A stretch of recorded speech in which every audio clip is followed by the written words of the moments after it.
Welcome back, folks. It's Tim Wheaton with Frazer Krohn, the MMA Sucka crew, on the heels of a major event with UFC 264, Dustin Poirier versus Conor McGregor. Frazer, you are the MMA Sucka editor extraordinaire, a champion writer. How was the weekend? How were the fights for you? And how are you doing, sir?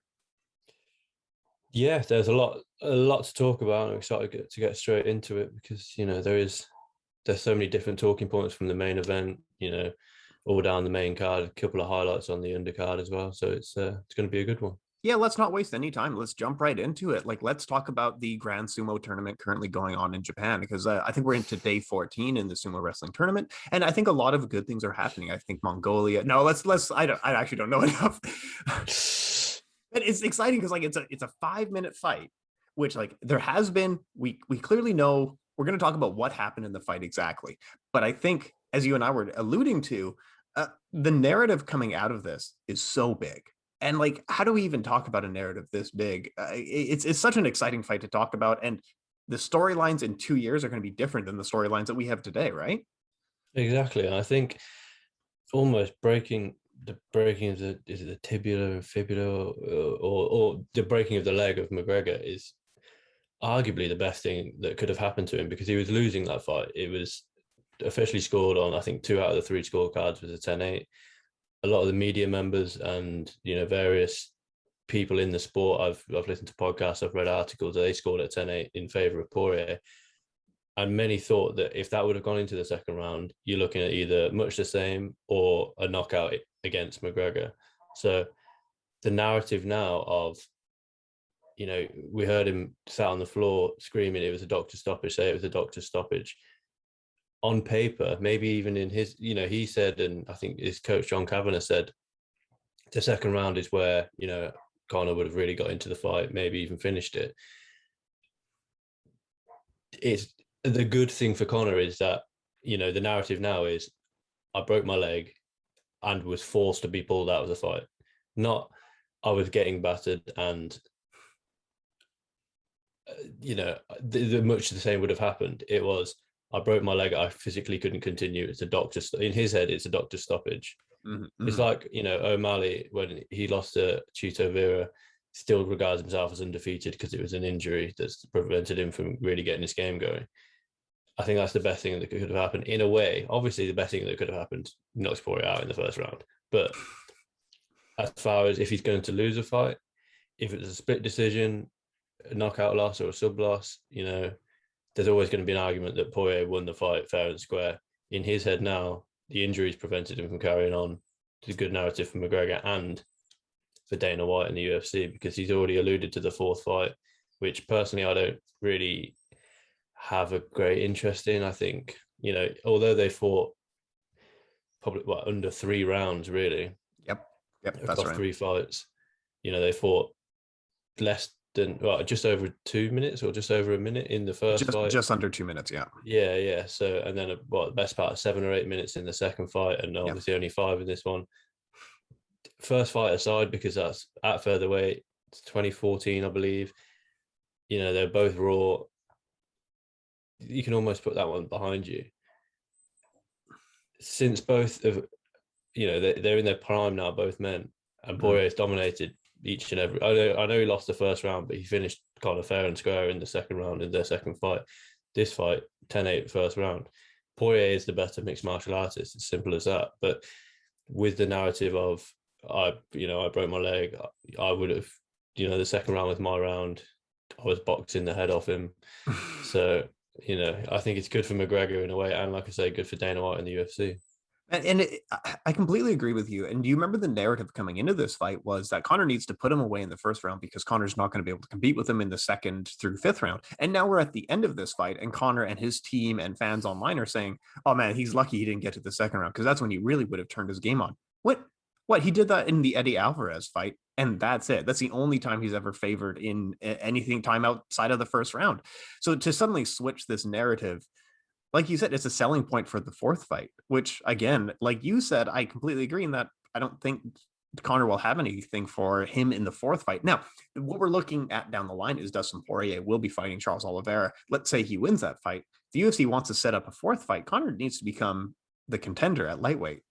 can he win enough fights at lightweight against the quality opposition to get back to the number one contender? Now, it is Conor, so the rules are a bit different, that he can beat Donald Cerrone and they'll say he's the number one contender kind of thing. They want to do a fourth fight.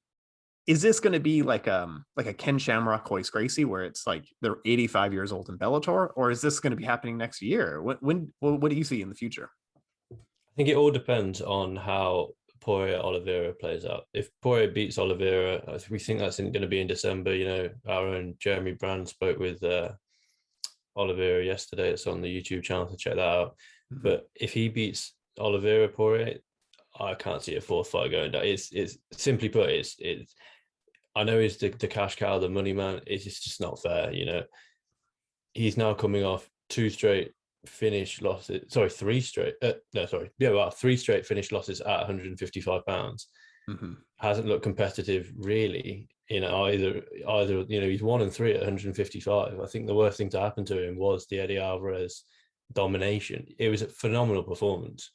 Probably the worst thing to happen to him, because, you know, if he would have maybe struggled, faced some adversity in that first 155 fight, not knocked him out with such ease and not knocked him down with such ease, maybe he wouldn't have so much, you know, belief in that left hand, which understandably so. Of course, you're gonna have, you know, you've got that many knockouts at featherweight. You've got that the first time you fought up at lightweight.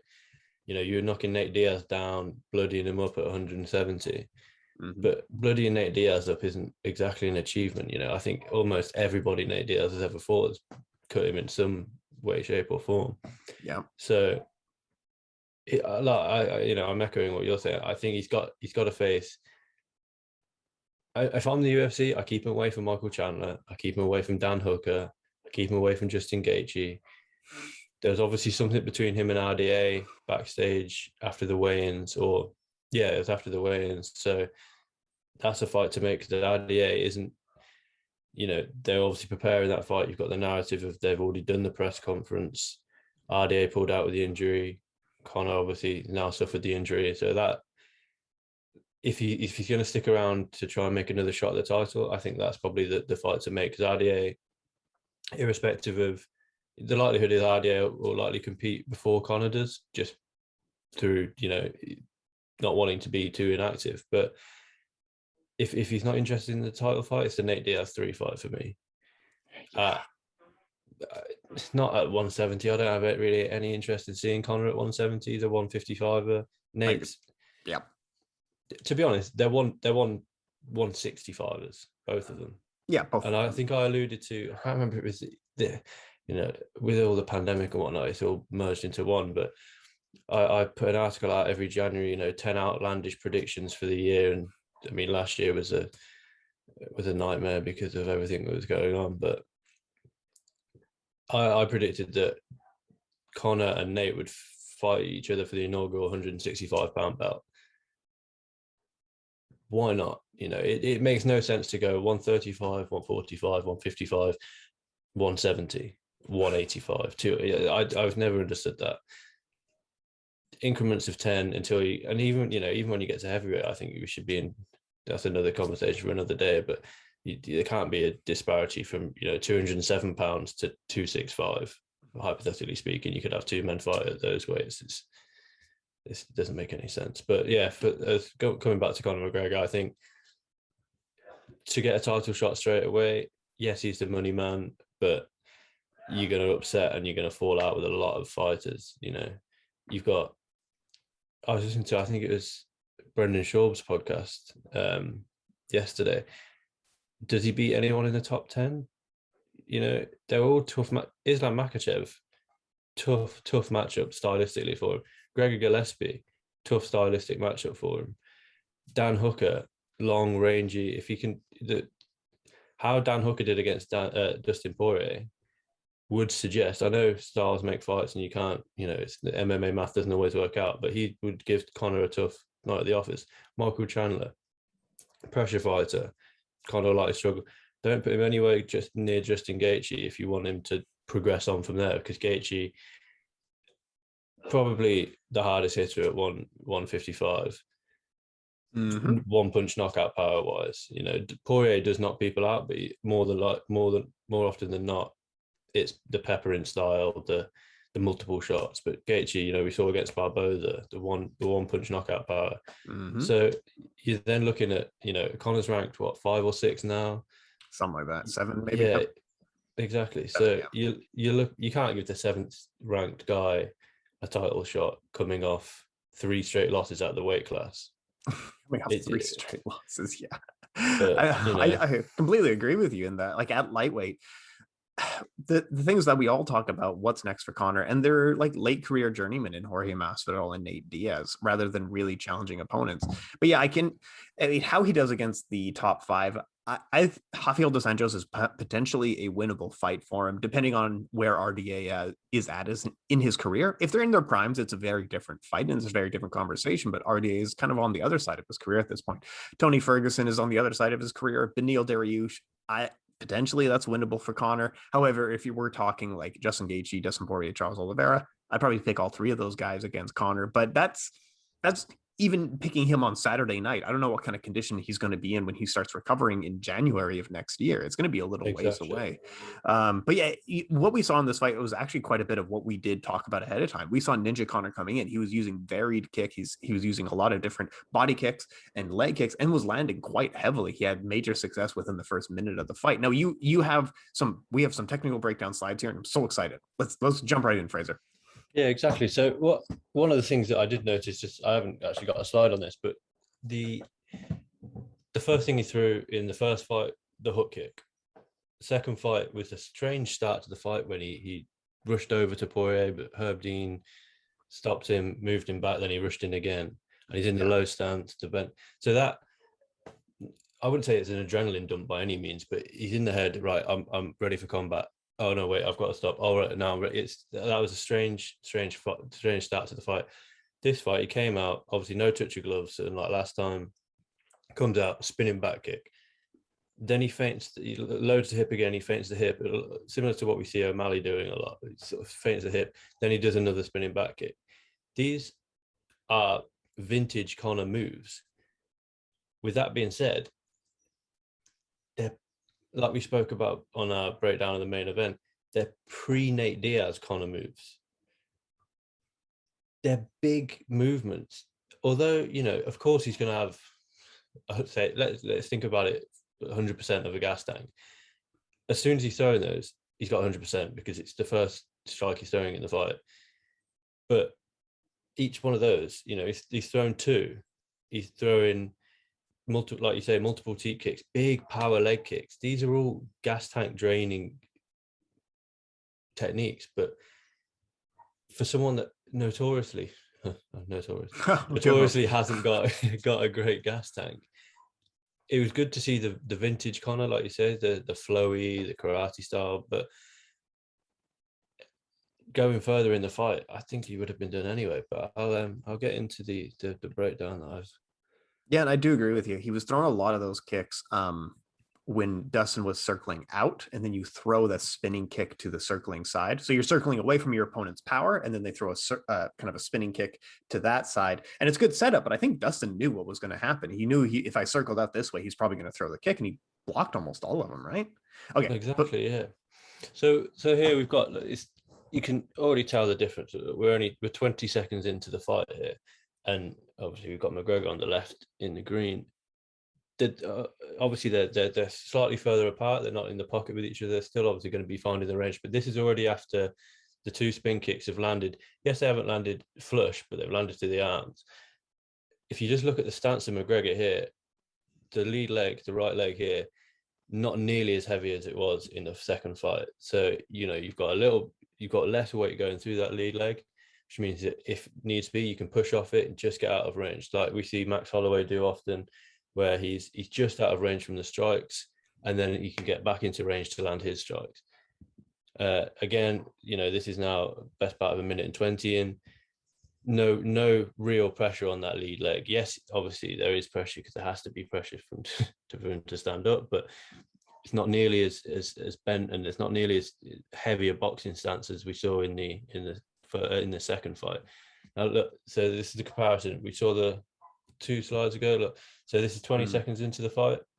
No weight going through that first leg. Look at the stance of McGregor, upright, hands out, low low guard, and then we go. This is the second fight. Look at the difference. He's leant right over on that front leg. I've circled it there. All the weight is going through that front leg. The guard's much higher because he was obviously, as we know, preparing for the boxing fight with Pacquiao. Now, you've got to ask the questions of, it was good enough that he learned the lesson from the first fight, but he played into Poirier in that first fight. Poirier's game plan in that second fight, was to attack the leg. Now, he must have thought that he hit gold when Conor came out in this heavier stance. That's true. Yeah. What a stroke of luck.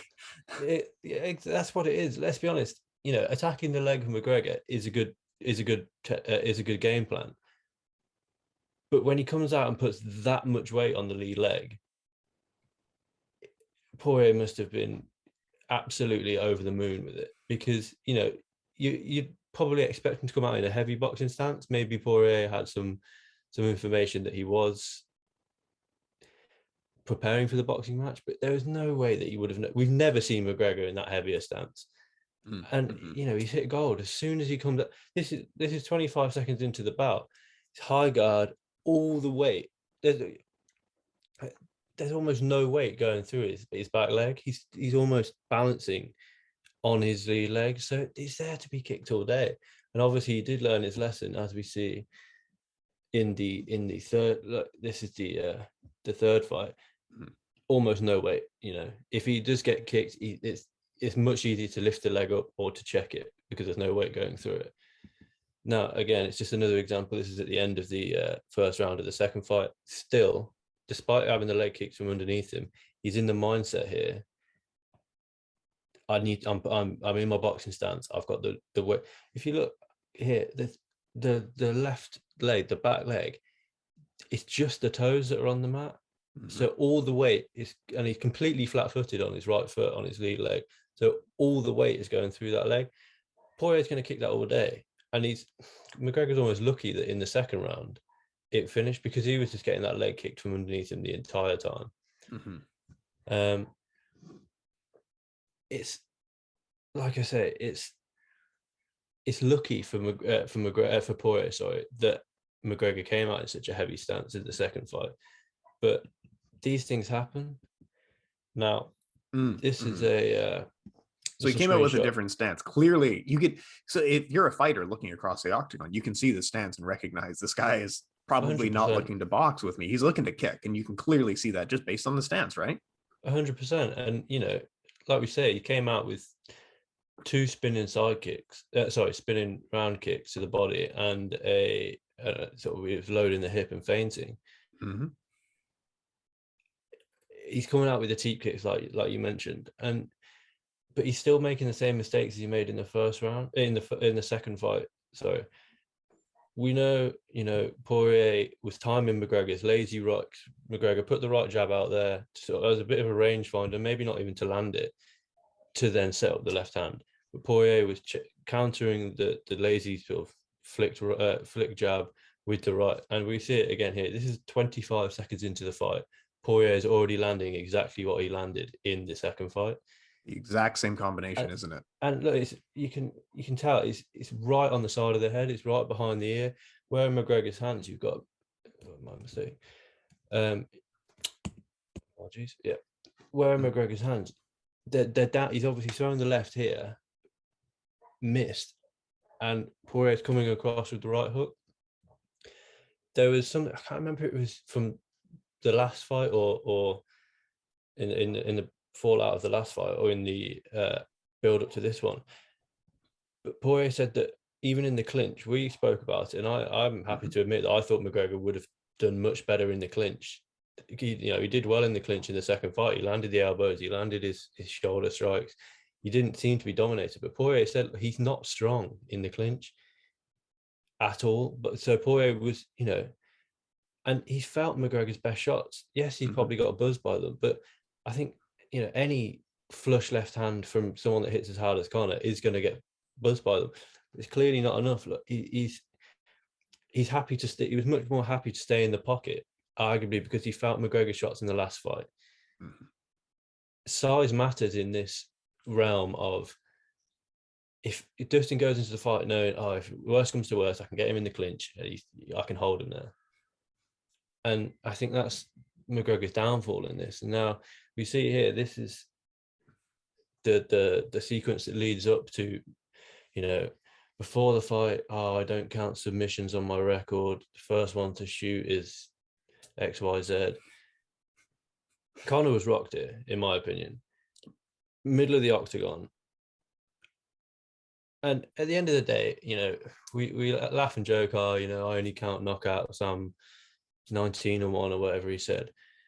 It's mixed martial arts. So if you rock, you're gonna go. You know, we saw him when he was tired against Diaz in the first fight. He shot for one of the strangest looking takedowns I've ever seen, and against someone like Diaz, that's going to get mopped up all day. But here, strong overhand left from Poirier.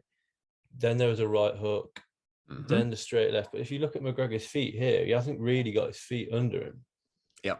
So he's almost forced into the clinch following this. This sequence was really good because McGregor was going for a teep kick and Dustin recognized it. And I think he did a double jab into the cross, which closed the distance. And now you see, like, that's what you look like if you counter someone's kick properly, is they can't do anything. They're on one foot and you punch them in the head.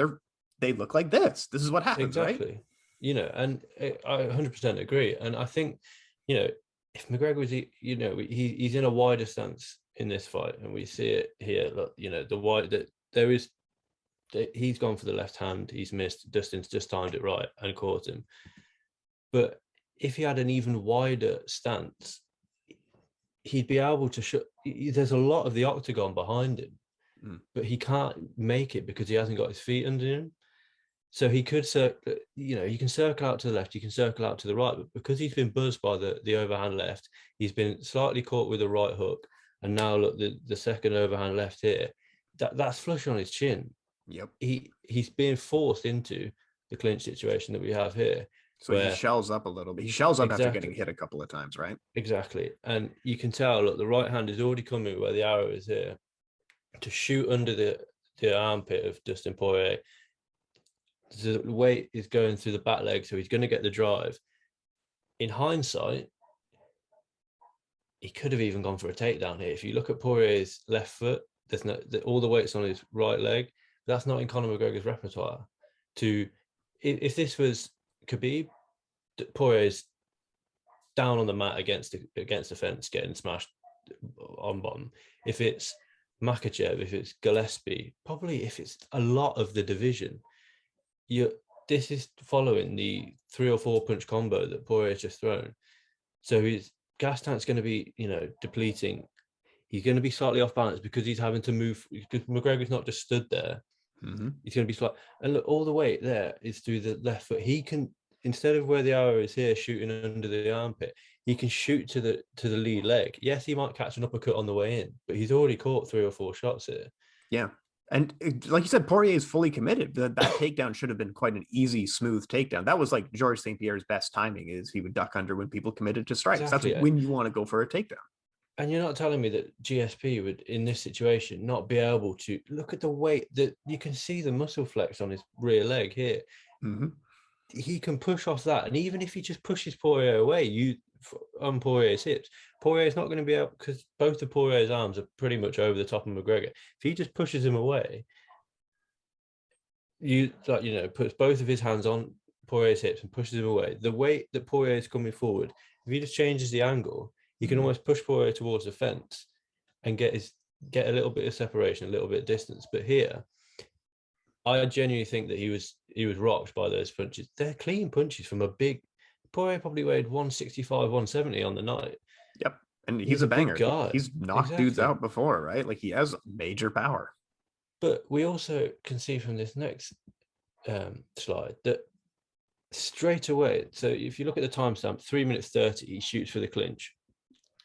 3 minutes 29, so 1 second later, McGregor's been squared up. Poirier's got that lock under the armpit of McGregor on the shoulder. McGregor's not going anywhere now. If Poirier wants to break, he can, but McGregor is not in control here.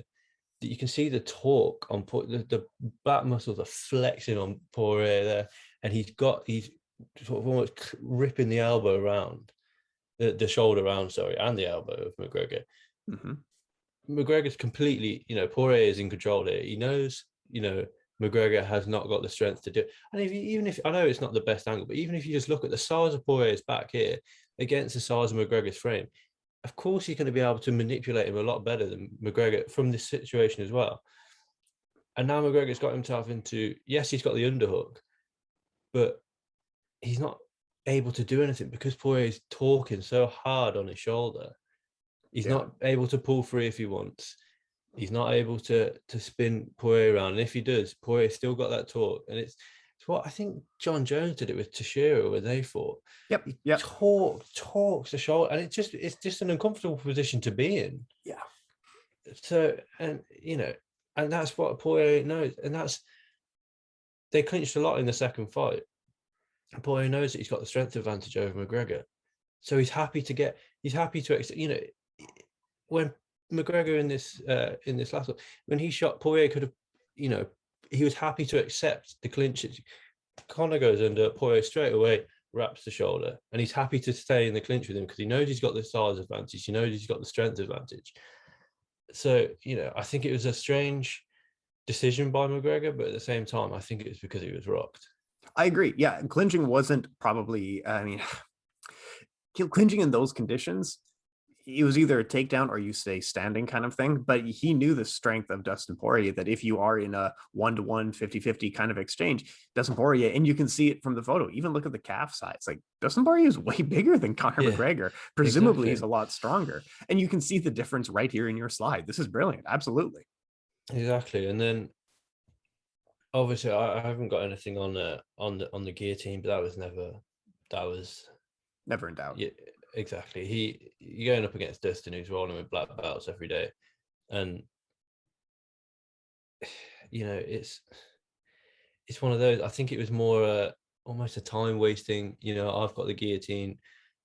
If Poirier walked up the fence, there's a screenshot that I've seen going around on social media. Poirier's toes in the fence, like McGregor fans are trying to hold on to one bit. McGregor was never finishing that, irrespective of whether Poirier put his toes in the fence or not. Yeah. He wasn't finishing that guillotine. And it was clear, to me anyway, in my opinion, that he didn't put the toes in the fence on purpose. Yeah. He was walking up the fence and he was just gripping on with his toes. Yeah. But even in the ground and pound situation, McGregor didn't appear to appreciate or respect the ground and pound of Poirier. He was happy to sit in guard and, land the odd up kick and whatnot. They'd sometimes come off, of course, because we've seen a number of up kick knockouts. But when he was fighting Khabib, he was frantic, trying to get up to his feet whenever he could. Now, why is it that Conor didn't seem as bothered, as it were, to get up to his feet? Because Poirier was rocking him on the feet, hence the clinch, hence the jumping for a guillotine. When have we ever seen McGregor jump for a guillotine, especially in the week after he said, I don't count submissions, X, Y, Z. So, I think it's because Poirier was getting the better of the exchanges on the feet. Yes, Conor landed on him. And I think the stats show that Conor probably landed on him more. But, you can land 10 shots. It only takes one to rock you. And I think Poirier landed the 4 or 5 strike combination, which rocked McGregor. Oh, completely. Leading to the clinch. Like what we're seeing in this fight, and the reason he was going for the clinch and a jumping guillotine, he was completely getting outclassed on the feet. So yes, like you and I talked about, he had success with kicks. And very quickly, we see what Dustin Poirier did. He figured out the kicking combination. He figured out the kicking timing and was able to strike to the inside and was able to land the bigger, better strikes. And then Conor going for a clinch and then a jumping guillotine. The meta of the sport right now is you never go for a jumping guillotine because you put your opponent in the spot that they want. They're in a better position now, right? So it's a weird thing. He gets outstruck and then he shows really bad fight IQ. He didn't adjust or anything like that. He essentially gave his opponent the best position he possibly could. And I think some people want to talk about the camp of John Kavanagh and SBG Ireland and that he doesn't have the best training opponents. And that might be a part of it. Whereas Dustin Poirier is training with former champion Mike Thomas Brown, Joanna Jacek, Jorge Masvidal, like a handful of other people. Kyoji Horiguchi's in his camp. Whereas the best training partner for Conor is actually like Dylan Dennis and Artem Lobov. Those are big difference in training partners. However, Exactly. I think the schedule's a little bit is probably the bigger point where Conor has fought 7 times in the last 5 years against mixed competition with mixed results, whereas Dustin Poirier has fought 13 times in the last 5 years, and all of them were top 5, top 10 former champions. Imagine fighting a former champion every 6 months. You're going to get better. Your fight IQ is going to get better. You're going to learn things quickly. And we saw all of those benefits going towards Poirier in this fight, right? Exactly. And, like you say, Poirier's training day in, day out with killers. He's doing a strength and conditioning. He's doing 5-5s with a new opponent every round. Mike Brown is no, Dustin, one more round, one more round, one more round, taking him on the pads, one more round, do this, do that, get up at 6 a.m. for your runs. McGregor is the CEO of McGregor. Mm. Kavanagh doesn't strike me as the kind of person that has a lot of hold over McGregor. Does Conor do 5 hard 5s, or does he do, this McGregor fast bike ride or McGregor fast run or whatever on the row machine? And then say, I don't really fancy it today. Does he have a new training partner every 5 minutes? And if he does, are they to the? We saw on the embedded, I think it was on the embedded, or one of the pre-fight sort of hype videos. Peter Queally, Bellator's Peter Queally in there with him.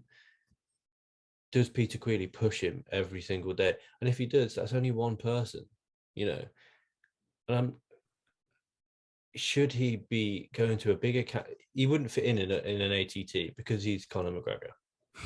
I know ATT is a bad example, or AKA, but Yeah, he wouldn't fit in a big camp because he's Conor McGregor. He owns whatever room he walks into. True. In his head. So, and he needs to almost, this is, you would have thought after the second fight he would have been humbled slightly and be able to say, look, John Kavanagh got me to the dance. He's probably taken me as far as I can go now. Yeah. Setting up a gym in LA and flying his team out there, yes, it's good, but it's not getting up at 6 o'clock in the morning in a rainy, cold, wet Dublin and going for a run and spending 9 till 6 at the gym, being the first in the gym, last out of the gym, working on little techniques, watching your training partners train. He's the CEO of Conor McGregor. Yes, he's a fighter first, but I can't train this afternoon. I've got a meeting about my whiskey. I can't train this afternoon. I've got, a meeting with the August McGregor collection. He's Dustin Poirier. Yes, he's got the Fight Foundation, and yes, he's got the Louisiana hot sauce, but they take a back step when it comes to fighting, and it shows, it shows in the fights. And I want to echo something else. He said he was doing well with the kicks, but I've got a slide here. Let's see it. This is 20 seconds in. The game plan's clear. He's kicking the leg. Yes, but he's kicking with the right with the toes of his. There's no. He's not kicking with the shin like we see, and he's not kicking with the foot. It's right with the toes. So, and in an interview post-fight, Kavanagh admitted that he Conor had hurt his foot in the lead up to the fight. So that's just going to aggravate an injury. And this is the teep kick that I think is. Do you mind if I going back just one there? Because I want to talk about one thing of what we're seeing. Because the best leg kicker of all time is probably Ernesto Hoost. And he had leg kick TKOs in professional kickboxing against guys like Igor Vovchanchyn and Mirko Cro Cop. And what he talked about, 2 things that you can already see Conor's not doing here. One, you kick with the shin. That's day one. You don't want to break your foot in half. You kick with the shin. But you also set up the kick. Ernesto Hoost knew that he kicked with enough power to break his opponent's leg, which would also, when you kick with that much power, you also can break your own leg. So he made sure that kick was set up, even against guys like Igor Vovchanchyn, where he kicked the leg until it was broken in half, basically. He set it up with punches. He set it up with lots of fakes. Whereas we're seeing Conor here almost isn't setting up the kick. He's just throwing a kick, and Dustin can see it. And he kicked him, you can see here, with the foot and basically in the knee, where you don't want to be landing the kick. Like, there's a lot of things wrong with what we're seeing here. Exactly. And, you can see here, it's not awfully clear because it's, mid kick, but Poirier's foot is not planted on the ground. his lead leg is not planted on the ground. So if his lead leg was planted on the ground, obviously more weight's going to be going through that lead leg, and it's going to hurt. Even like you Hmm. say, you shouldn't be kicking in the knee, but even it's going to hurt a lot more. His heel's up here, so he hasn't got all the weight going through that lead leg, which means Conor's got to get it right on that nerve. I think it's a perennial nerve or something they were discussing, Hmm. but he's got to get it right on the nerve with enough power to affect Poirier from this position. If we compare it to someone in the UFC, Edson Barboza, he will attack the leg, and yes, occasionally he'll land with the feet, but because that is a technique that he has honed and he has honed and he has honed over years and years and years, we haven't seen McGregor really throw a leg kick since the Nate Diaz fight in 2016 or whenever it was, or Yep. 2017. You can't just bring a new technique and have it work straight away, you know, and it's conditioning the shins, but it doesn't matter about conditioning the shins when you're kicking with your foot like this. And that if you look at the distance, he physically can't kick him with his shin here because he's too far away. Unless he shifts his whole body weight forward, putting him in the danger zone of a counter right, counter left. Look, his hands are down as well. Hmm. He's not kicking. But when we see Justin Gaethje can kick from, you know, half that distance. He keeps his guard high and he's kicking the inside, he's kicking the outside, he's kicking the inside, he's kicking the outside. And it's a good game plan for McGregor. He knows how debilitating a leg kick can be, but at the same time, I think it should, like you say, he needs to set it up, even if it's just a fake jab. Yep. Just put something in Poirier's face, even if it's just a padding hand, not even looking to land. Just something there, just to distract him, and then hit the leg, because then Oh, Poirier's going to be absolutely. shelling up. You don't want to kick someone just out of nothing. You need to set up your leg kicks because even if your shins are conditioned, you're kicking with so much power that they can break. And the example I always use, because people like to talk about, like, these Thai fighters are kicking trees and stuff like that. Yeah, they're picking up their legs so they don't hurt themselves, right? Like, and a guy like Tyrone Spong, he's been kickboxing for over 110 fights. He's been in kickboxing for 20 years. His shins are conditioned. He still broke his shin. When you kick with that much power, you might break your shin. You need to set up your Exactly, kicks. exactly. And like you say, setting up the kicks, even for McGregor here, if you just put something in the way, if it's, we saw him do the spinning back kick, we saw him do the teep, but it was so obvious that, because when he was doing the spinning back kick, he was loading his hips, he was twitching and sort of loading the right hip to spin off the right foot and land. Here, you could just see that he was there, and I know, you want to put power into it, but he Mhm. kicks it like you'd kick a football, like Jose Aldo used to do, but Aldo used to set it up. Yes. McGregor, there's nothing going on with the hands. But the left hand, and the left hand is almost down by his hip, Mhm. which is fine when he's in this distance, but he's only landing with the foot because he's in this distance. The right hand here is nowhere to be seen. It's I don't really know what, it's almost in like a hook position Mhm. because he hasn't put anything out there beforehand. If he did, yeah, this is 20 seconds into the fight, so he's probably seeing, he's still working out the distance. He's Sure. still working out maybe what Poirier or how Poirier will react. However, with McGregor, if he just put some, even if he, jab to the body and then jab upstairs, or just fake a jab to the body at least, if you got Poirier having to clinch up, having to go, elbows in to protect his body, Mhm. then you can attack the leg because his weight's going to be through protect, elbows are going to be in protecting his body. It it was a good game plan, I think, but it just wasn't very well executed.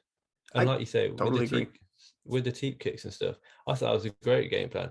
They're a good distance keeper, but like you mentioned earlier, Poirier was just coming over the top. Mhm. 3 or 4 teep kicks, and he was coming over the top and landing on McGregor Mhm. and clearly affecting him. So it's a good game plan. It just wasn't very well executed, in my opinion.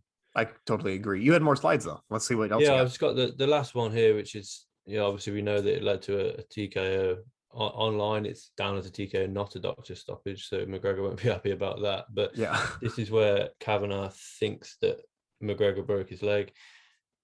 He's still sticking to the game plan here. Look, the teep kick. And if you see Poirier bringing the right elbow right across, and the ankle supposedly lands on the elbow, obviously with 10 seconds to go, it breaks the ankle. Man, I think how good is that? Like, you got to think of a Dustin Poirier as a guy who almost was losing to Jim Miller. Like, he's getting outstruck by Korean Zombie. How good is his development that he's blocking teep kicks with his elbow now? Like, that's a high level move. This is amazing. exactly, and it seems like second nature to him because he's not. If someone teep kicks you, your instant reaction is to sort of shell up in the stomach. But Mhm. he's managing. Look, so he's almost pushing. If you see his left hand there, he's pushing the calf over almost to be able to block it with the elbow, Yeah, yeah. and the elbow's coming down. And we never saw him try and catch a teep kick, and he obviously knew that the teep kick was in McGregor. We saw it very, very well against Chad Mendes, and it worked against Chad Mendes. Mhm. But Poirier's obviously looked at McGregor, knowing that he's probably going to go back to his old style, and that is a practice technique. You don't automatically pull the leg across into the elbow block. That is a practice technique, and it's just second nature to him. He's not thinking in that split second. He's just, if you remember, he's just had his glove pulled down by McGregor. That's the only reason they separated from the ground, because McGregor was pulling Poirier's glove, Mhm. and Poirier was saying to Herb Dean, look, there's a little bit of separation. McGregor got to his feet. In that split second, you don't think, he's going to, obviously, you don't know what your opponent's throwing. It's easy for us to say with hindsight, oh, he blocked it with his elbow. Poirier doesn't know if he's going to throw a jab, an overhand, a leg kick, the teep kick. And the teep kick here, he throws it, and his instant, that is Mhm. hundreds of rounds in the gym with people mimicking McGregor's style with the teep kick, blocking it, with the teep kick, blocking it, with the teep kick, blocking. And it's it goes down as a TKO because McGregor broke his leg. Poirier forced McGregor into an injury. Yes. 100%. He absolutely did it. Like, that's 100% based on his actions. And Matt, I love this. I didn't even see this before, but I love the screenshot because what we were talking about last week before the fight was when Conor was catching the kicks, he didn't know what to do with it. And the idea with what Sanshai teaches on his instructionals is you want to grab it and pull it across you. And then kind of, so he's on the other side of you now, or sorry, Exactly. the foot's on the other side. And you can see Dustin Poirier setting that up here. If he were to grab the foot or the ankle and pull it to the other side, he has the full power in this exchange. I mean, as soon as it's done. But man, this is a great screenshot. This is fantastic stuff here. I totally Exactly. agree. Thank you. And even if he doesn't land it on the elbow, that left hand is taking the power. Look, McGregor is the teep kick. It doesn't. It's not. You're not just putting it out there. You're putting your body weight into it. Mm-hmm. You're loading your hips, and you can tell. Like, he's on his trying to work out. Yeah, he's on his right toes, and the teep kick's going in. So even if if Poirier doesn't block it with the elbow, he can push McGregor slightly off balance with that left hand. And it's not going to spin him all the way around because McGregor is, he's got the balance, but he's Mm-hmm. going to offset him ever so slightly. So Mm-hmm. even if he doesn't land it on the elbow, and McGregor's reaction is just to pull straight back. If McGregor, and you can even tell with Dustin here, his left leg, if he wants to, I've never received a T kick from McGregor, believe it or not, but if he wants to, this left leg can come back and he can turn his hips towards where it says UFC 4 available now Yeah. and push the leg. So he's really getting out of the way of that teep kick. The first couple of teep kicks that McGregor threw, we saw actually they did land quite flush on Poirier. Mm-hmm.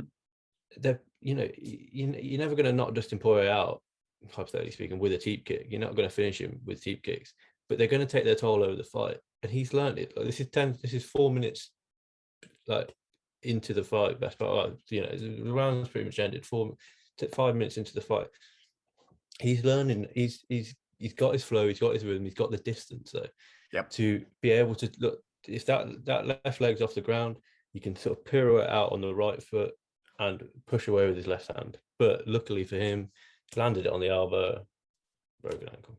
Amazing stuff. Just incredible. Like, these screenshots are absolutely awesome. This has been a really good breakdown. Rather than us discussing it, like, this has been far more fruitful just to show what we're talking about. Thanks for setting all Yeah, those up, Frazer. no, it's a pleasure. Man, that was fantastic stuff. But yeah, so what we have the matchmaker now on the website up on MMAsucka.com of what's next for both of these guys. It's a little bit tough, like we talked about what's next for Conor McGregor. Like, RDA, maybe, because that is potentially a winnable fight. But I think we both agree that a Dustin Poirier versus Conor McGregor 4, it's a useless endeavor. Dustin Poirier wins that fight. Since the first fight to the 100%. second fight to this fight, it's more and more clear that Dustin is just the Exactly. better fighter, right? In the first fight we had the two young up and comers, both enjoying quite good winning runs. You got wins over respectable guys. You had the hatred between the two. Mm-hmm. McGregor got in Poirier's head, and Poirier couldn't deal with it. Yes. Simple as that. Yes. The second fight was much, much different because it was such a long time since they first fought. McGregor did well in his last MMA fight against Cowboy. He's got the history with Poirier of knocking him out cold. How's he going to do? Okay, now the only adjustments McGregor needs to make is going to the karate star, because he was too heavy on the lead leg for the third. And for the third fight, the only adjustments he needs to do is to go back into the karate star, light on his feet, in and out movement. He's done all three. What does he? What? How is it the fourth fight? Does he turn into a wrestler for the fourth fight? That's the only real thing that he can. It's the only. He's tried the boxer. He's tried the sort of karate star. He doesn't have. He's not a Muay Thai fighter, so he can't be bouncing on the lead leg, landing. And Poirier is always going to be bigger than him. Mm-hmm. And now you've got McGregor, who's going to be sat out for at least 6-7 months. Yep. Including a rehab. How is he going to improve over that time? Now Poirier is going to be preparing for a fight with Charles Oliveira. He's going to be tightening up his jiu-jitsu defense. He's going to be obviously working on his hands, always working his whole well-rounded game. He's only going to get better. Whereas in this time, I don't think McGregor's going to get any better because he physically can't. If you can't stand on your leg and you're going to be, I think he tweeted or put something on Instagram about being on crutches for 6 weeks, or he physically can't improve his game. He can improve his mental game, mm-hmm. but he can't improve his overall MMA game physically, because he's got a broken leg. Whereas Poirier, he's got to take the standard 30 days off competition, but you can still hit pads, you can still roll. He'll probably be in the gym today. Yeah, already, we've already seen on Instagram he's exactly. Back in the gym already. Whereas McGregor's not going to be able to properly walk for another best part of 6 weeks. So I don't see how a fourth fight between them can be competitive, and I'd be surprised if any of the experts picked McGregor afterwards. No, yeah, it was a complete domination. 3 minutes of control for Poirier. He landed 36 strikes, 35 of them were to the head. Conor McGregor landed 27 strikes, 13 to the head, and then the remaining to the body and legs. So you kind of just get the narrative of the fight from the numbers as well, that clearly Dustin Poirier was in control. He was outlanding. He was more in control. 10-8s are pretty reasonable as well. But no, I want to talk about the slides earlier because we were there. But on the training camp tip, it's interesting that Conor McGregor nearly did the best thing he could, which was flying out to LA to set up a training camp there. That was really smart. But then he just brought all the same training partners with him. If you're going to set up a training camp in LA, why wouldn't you get a bunch of people? Like George St. Pierre was always the example I would use. And he had the same, money was the thing that he could afford. If you're going to learn jiu-jitsu, learn from guys who are the best in the world. If you're going to learn kickboxing and Muay Thai, learn from the best guys in the world. So he would just hire the best guys. And what GSP always said was, I have no ego. I'm always a day one student. No matter who's in front of me, I have something to learn from them. But it seems like Conor doesn't have that same attitude. Yeah, 100%. For the Bisping fight, you knew that Bisping was unlikely to take him down. Bisping's got solid boxing. Who did GSP bring in? Freddie Roach. Freddie Roach, right? He's got his jiu-jitsu, John Danaher. Yes. McGregor's got Owen Roddy, who, got him to the dance, but how much more can he learn from Owen Roddy? He's got John Kavanagh, who's jiu-jitsu black belt, good MMA knowledge, but how much more can he learn from John Kavanagh? True. Interestingly, when he fought Mayweather, he brought in Paulie Malignaggi. So I think in the boxing game, he accepted that he didn't know everything. Mm-hmm. Mm-hmm. So he brought in Paulie Malignaggi. He brought in a couple of amateur Irish boxers. Good choice. Great thinking. 100%. And, you're getting different looks from Malignaggi, who's been in there with some of the best. You've got these amateur boxers that probably can mimic a style much easier because they haven't got their own style completely nailed down yet. He brought in, I can't remember his name, the referee that he brought in, so he gets to know the boxing rules I as don't far as refereeing remember. is Yeah, concerned. yeah. Why is he not and even for the, I know you can't take anything from Instagram, but for the Nate Diaz 2 fight, I remember him when he had fight simulation days, he treated it as a fight. No one in the gym. Mm. He'd do this. He'd travel from the gym. On the day he'd literally do. He'd wake up, have his breakfast, have a bit of a shakeout, go to sleep, wake up, travel to the gym, get ready for the same amount of time as he would for the actual fight, then go and do 5 5s. It doesn't appear that he was doing the same thing for this fight, and that's what we can take from Instagram and embedded and whatnot. So it's not concrete of what he was actually doing, but he just didn't seem to be taking this fight as seriously as the Nate Diaz 2 fight, in my opinion. And it was a detriment to.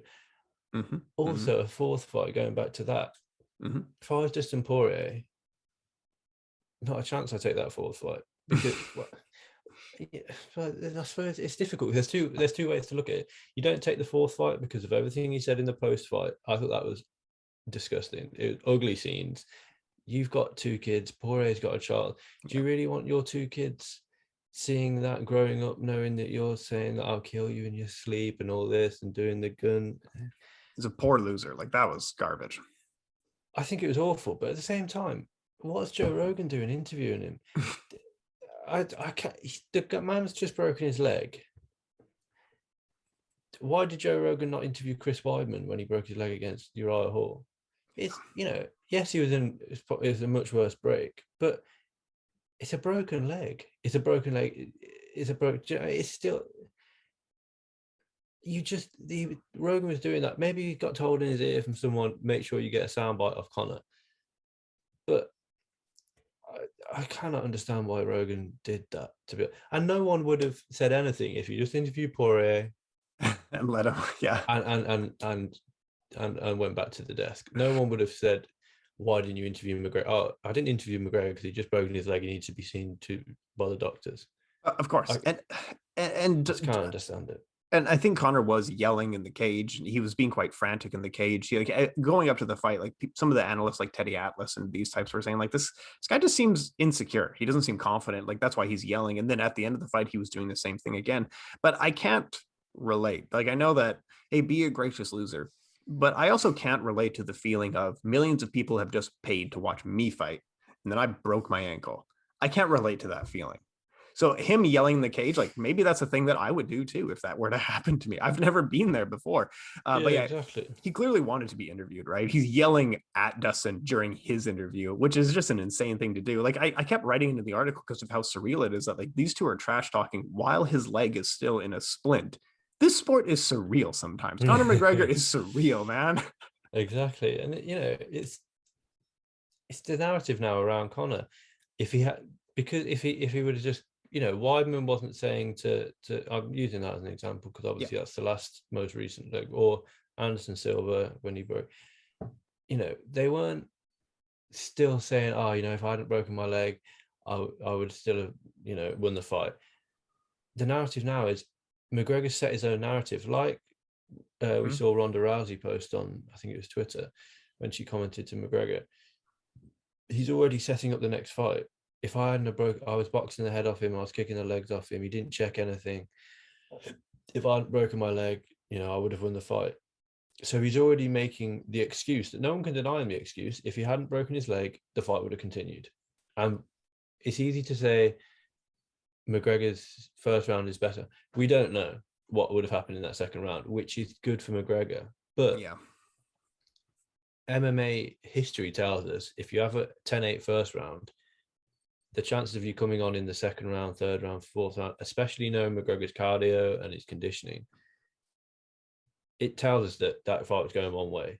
But the narrative that McGregor can now write, because he got on the mic, and that's the 4-minute YouTube clip on the UFC's Instagram, YouTube, sorry, and on the Instagram, and all the headlines for the mainstream media that don't really, they pipe up for a Conor McGregor fight is McGregor breaks leg in UFC loss, or McGregor suffers leg break leading to UFC loss.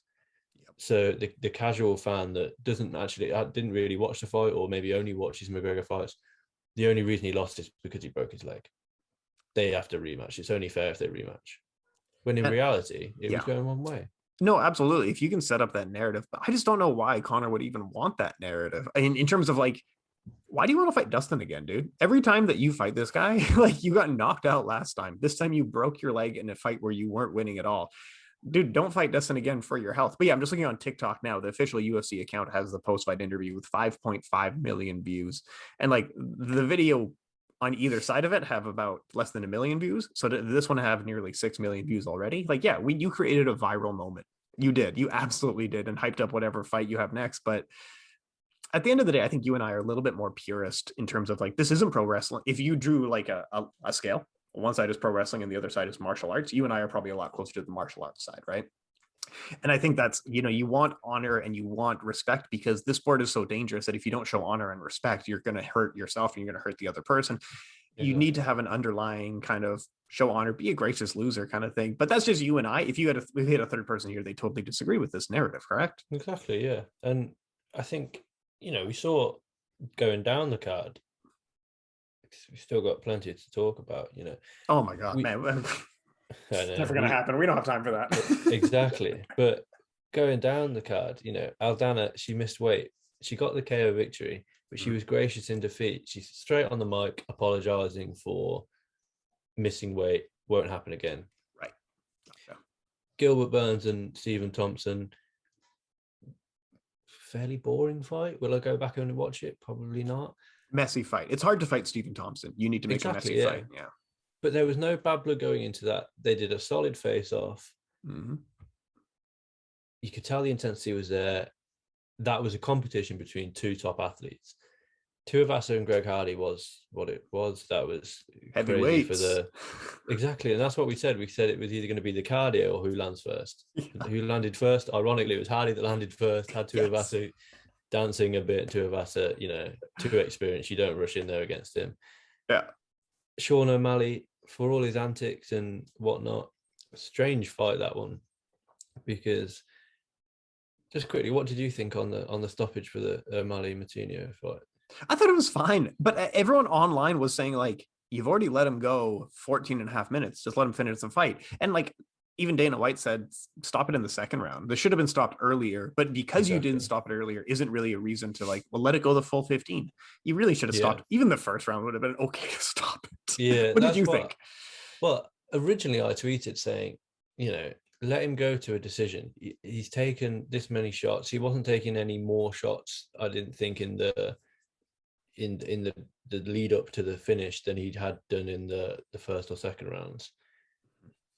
He was still, if he was that hurt, he would have been backing up. But at the same time, I've now listened to it. I was in the favor of bad stoppage when I first watched it. Having watched it back now, it is, it's a much more reasonable stoppage. But something I did think was interesting is I've listened to a lot of podcasts on it, and they've all said, fair stoppage, echoing what you were saying. Why not stop it in the second? He wasn't going to, after the second, he wasn't winning the fight. He wasn't knocking O'Malley out. However, when Herb stopped it, he was behind Moutinho. So let's say that was, Sean O'Malley eye poked him. How could he have seen that? It was poor positioning by Herb. Yeah. He couldn't have seen a potential eye poke, or he couldn't see the look on Moutinho. Moutinho could have been, smiling at O'Malley and talking shit to him, but he couldn't see it. So it was a strange. If he would have given it another second of walk to literally just sidestep round to the side of the fighters, then stopped it, I think I would have been much more on board with the stoppage. But I worked with Big John McCarthy about 10 years ago, and we've all heard him say it a bunch of times. What do you look for? You look in the fighter's eyes to see what's going on, right? Like whether it's ground and pound or standing, you want to look in the fighter's eyes, and Herb Dean wasn't. And I don't want to do a deep dive on referees because we'll just complain all day about it. Yeah, no, exactly. But I think, even going back to the point we were talking about earlier, the sort of respect thing, O'Malley doesn't tend to have a lot of respect for his opponents. I think he respected Matinho for coming in, and he definitely respected him. And in his post-fight interview, sorry, he said, "Look, he's a hard MRFer, like, you know, fair play to him." There's that respect after the fight. Once you share the octagon with someone, there's that respect. Fair play to Chris Matinho is essentially what Sean O'Malley was saying. Mm-hmm. And, you know, throughout the card, we saw mixed martial artists take on mixed martial artists in competition. Then we got to the main event. And I can't remember. I think it might have been the Fight Disciples podcast, or maybe Luke Thomas and Brian Campbell Morning Combat. He said, we don't sign up to see a gangster fight. You know, I'll kill you in your sleep. I'll have it out with you on the streets. We sign up, we pay the pay-per-view, and we follow the sport to watch mixed martial artists fight mixed martial artists. We've boxers fight boxers, kickboxers. We don't sign up to see thugs fight in the octagon. There's that level of respect between two opponents. There should be that level of respect between two opponents. And Michael Bisping said on the BT Sport review show, you know, talk about me all you want, talk about my team, but don't bring my family, my kids, and my wife into it. And I've seen McGregor supposedly tweeted out a picture of Poirier and his daughter, and then deleted it. Dana White needs to step in here and say, look, you know, when he's hinted about religion against Khabib, that was nice with Cerrone, nice with Poirier, and now he's going back to that bad guy Conor. It's almost like in the pre-fight press conference, it's almost like he was trying to act like Conor McGregor of Eddie Alvarez era, of Nate Diaz era. But that seemed, yes, the lines were likely written, maybe not written for him, but written beforehand and rehearsed, and he had prompts and whatnot. But you still got the who the F is that guy with Jeremy Stevens. That was straight off. That you couldn't plan for that. That was straight. Exactly. But that's what he's lost. You know, the Poirier press conference, the pre-fight press conference seemed forced. And even when that guy in the pink said you've only won one fight since, which fair play to that guy. He had a lot of good question. Was fair balls, to be honest. Yeah. And you know, I think essentially what you're saying is you're out of form. How do you think you're going to regain that form against Poirier in the third fight? You could have definitely worded it better, but how did McGregor respond to that? Saying he's won more fights than this guy in the pink blazer. Of course you have. You're a professional mixed martial artist. He's a journalist. Like there's no, and you know, Poirier alluded to it.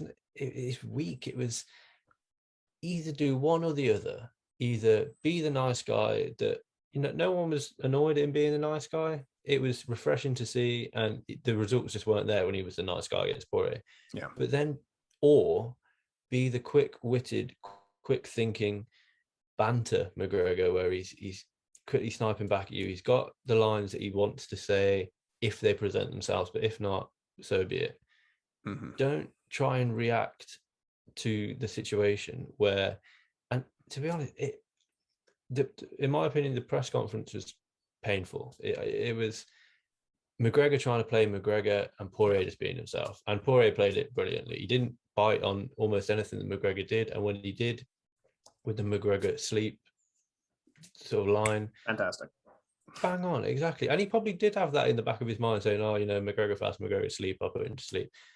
But he didn't force that. That came naturally to Poirier, which is, you know, it's interesting to see, because we always say about Conor, when he was coming up, just rolled off the tongue. The insults rolled off the tongue against Jose Aldo, against Chad Mendes, against Poirier the first time. You know, and like I say, it's the whole fight week itself is strange, in my opinion. And I want to jump on that. It seems like Conor was doing a Conor McGregor impersonation. It didn't seem like he was being genuine. Like if you hired a guy to act like Conor, this is pretty much what you get, but you don't get the original wit. You don't get like the real snappy remarks. Like you said, he was just kind of being lame. And I think some of the best trash talk in the sport, it's not an exact science, but I think almost being tongue in cheek with it is kind of the best way to go. Cause I always compare it to the best trash talker of all time is Chael Sonnen. And he would say stuff about Brazil. He would say stuff about Anderson Silva. But I think everyone got it. Even people from Brazil, like they didn't They hated Conor McGregor way more than they hated Chael Sonnen, and Chael Sonnen said that those guys are animals and don't even have computers, kind of stuff. But like they kind of got the joke, because if you remember Exactly. after the Anderson Silva fight, one of the things that Chael kept saying is like, I could walk into your house, slap your wife on her bottom, and she'd make me a steak. And what did Anderson Silva say? He said, "You can come over to my house for a barbecue anytime, Chael." Like this is like being a gracious winner, being a gracious loser, and all the trash talk was kind of funny and tongue in cheek as well. Threatening to kill a Exactly. person isn't witty, isn't it isn't clever, No. it isn't smart. It's just you just threatened to kill a guy. Like that's not anything. And like we had with Muhammad Ali, he clearly rehearsed his lines, Absolutely. and there was no question about it. He rehearsed his lines, and it was obvious to everyone watching that he rehearsed his lines. But he had the persona and the charisma to pull that off. And he wasn't just spouting out line after line after line. It was in reaction to what his opponent or what the promoter was saying. So Yeah. it worked. With Chael, like you say, it was much more jokey, kind of, of course I'm never gonna come into your house and slap your wife. But it was he was trying to make a point that he was the alpha out of the two, and it was again obvious. Mm-hmm. With Bisping and Rockhold, they just didn't like each other, and Yeah. they were just being, to be honest, it was more petty, but it wasn't rehearsed, so that was just off the cuff. I've been drinking beer all week, and I've come out and knocked you out. What have you got to say about that? With McGregor, it was very much like, I've got these set of lines that I want to say, and I'm going to try and just shoehorn them in wherever I can. Yeah. Yeah. And it's, I think Sean O'Malley is similar, that he doesn't have the best trash talk in the world. He's got the supreme confidence, But but that's he fine. obviously, exactly, yeah, there's nothing wrong with that. But sometimes, he'd obviously pre-rehearse his post-fight interview, thinking that he beat Martino. I'll call out Rob Font, Cody Garbrandt, Petr Yan, and Dominic Cruz. Cool. I'm fine with that. The likelihood of him getting any of those fights, maybe the Cruz fight, maybe the Cody fight, but Rob Font and Petr Yan, I don't think. But to say, Cody hasn't won a fight since 2012, he didn't work because he's been the champion. Yeah. Yeah. And he got arguably a better knockout than you on the same card as you, when you knocked out Eddie Wineland and he knocked out Rafael Sunsao. So that doesn't work. But it's genuine. That is him. That he's not it, playing a part, right? exactly. And he does it to annoy people, that I'm undefeated, I got an undefeated. He knows he's not undefeated. We all know he's not undefeated, but that riles people up. It's the same with the Jake Paul thing. Whatever Jake Paul says, him and Colby Covington are probably on a par, but Colby Covington says stupid stuff that no one believes that he actually believes himself. Yeah. We know that it's a bit, like it's a character, right? But it's Exactly. not a good character. We don't like the character. No. Exactly, 100%. I can't stand the guy, but with Jake Paul, he does it knowing, like the McGregor sleeping necklace thing that he got me. He does that knowing that McGregor's probably not going to reply, but he's going to get hits off it. Yeah. And it's just the whole facade around Jake Paul. He's willing to almost take one to land one, as it were, with his and when he went to the UFC a couple of months back and they were chanting F Jake Paul, he took that on as a bit of almost like a persona. He's a heel. Yeah, he's a heel. Exactly. He knows it, he's playing the part. McGregor still wants to be the good guy, the fan favorite, but with stuff like, I'm going to kill you in your sleep and your wife's in my DMs, and stupid. He's playing a heel that wants to be a fan favorite, and it's one or the other. If anyone listening thinks Conor's a good trash talk, go and find Muhammad Ali's speech where he says, like, I hospitalized a brick. I'm so mean, I make medicine sick. That is exactly. And then you got, like, your wife's in my DMs. He's not a good trash talker, clearly. Yeah, it's not. It's what is that? If he honestly thinks that that's going to get in Dustin Poirier's head, when even if Dustin does want to react, he'd probably turn around to his wife and say, "Did you message Conor?" She'd probably turn around and say, yes, I did, but it was about the Good Fight Foundation because he didn't donate the money. Yeah, Here's that's the done. message. All right, okay, that's done. Then. Do you know I mean, They live together. What is the problem? I can't understand where he. It's embarrassing and it's sad to see because on his way up with the Jose Aldo, the ripping of the thing, Sure. I'll march into your town on horseback. Going to a RDA, sorry, I'll roll in there and buy that gym. These are all sound bites that you can use in a build to a fight. Mhm. If a fourth fight happens, you're not going to say, "Oh, I'll kill you in your sleep" on the promo. Yeah. It's it's not appropriate. It's At the end of the day, nothing. it's sports. You wouldn't have England and Italy. Their managers say you wouldn't have that. And I know it's combat sports. And I know it's different, but it's sports at the end of the day. It's It's just how sports. it is. It's martial arts, man. It's I completely competition. agree. That's all it is. So. And you need to have that underlying respect because this stuff, the stakes are high. The stakes are high on body injury and what the future holds. You need to be respectful and show honor to your opponents, win or lose. Because if you don't, like, you pummeled his brains. Like, that's the kind of sport we're in sometimes. Like, do you hit a guy's Exactly. head? Man, we cover so much and we want to cover so much more, but I think Jeremy's going to get mad at us if we go if we go too long. Exactly. Yeah. Make sure to check out the MMA Sucka website. We got This Week in MMA going on. We got the post-fight UFC 264 matchmaker there. We got some quotes from Habib commenting on Conor. I wanted to talk about all of these and we ran out of time. But now we are back next week. And I think for next week, we're going to do a Q&A mailbag. So Frazer, where can people kind of find you? Where can people find us if they want to shoot some questions to the show? Yeah. So if you want to do a like Tim said, we're gonna do a bit of a Q&A next week. This weekend's fight card, Makachev and Moises. You got Misha Tate and Jeremy Stevens on the card, but other than that, I don't think it's going to throw up too many talking points with regards to title opportunities at top five. So we'll probably give a little, 10-minute, 15-minute breakdown on that and what happened there. And then we'll just do a bit of a Q&A. So yeah, if you guys got any questions, drop them in the comments below. Message the Instagram account, MMA Sucker on Instagram or at MMA Sucker on Twitter. I'll ping out a tweet later on in the week and just reply to the tweet. But you can find me and Tim on Twitter as well. What's your Twitter handle? My Twitter is at Frazer_Krohn. So I'll ping out a tweet. Yeah. So just reply. And it doesn't have, it can be about UFC 264, anything MMA related or not, boxing we're both into, and general fight sports or so we'll look to get through as many as we can. And just let us know what your thoughts are.